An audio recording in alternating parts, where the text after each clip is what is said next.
ఎప్పుడన్నా వచ్చి డైలాగులు చెప్పు, ఇంతేగా. అసలు నీకు ఈ ప్రభుత్వంలో అసలు భాగస్వామ్యం ఉందా అని అడుగుతా ఉన్నా.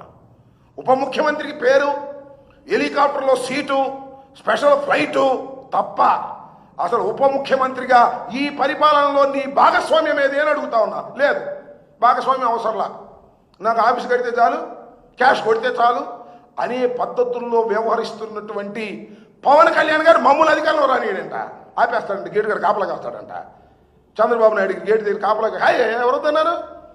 15 సంవత్సరాలు కాదు, బతికున్నంత కాలం చంద్రబాబు దగ్గరే కాపలాగాయి, మాకేం అభ్యంతరం లేదు. మమ్మల్ని ఆపటం నీ వల్ల కాదు, చంద్రబాబు వల్ల కూడా కాదు. ప్రజలు మమ్మల్ని కావాలనుకున్నప్పుడు మేము అధికారంలోకి వస్తాం. జగన్మోహన్ రెడ్డి సింగిల్గా ఫైట్ చేసేటటువంటి తత్వం కలిగిన వాడు తప్ప పవన్ కళ్యాణ్, చంద్రబాబు, భారతీయ జనతా పార్టీ ఇంకెవరు ఉంటే వాళ్ళు అందరినీ కట్టగలుపుకొని వచ్చేటటువంటి స్వభావం కాదు మాది.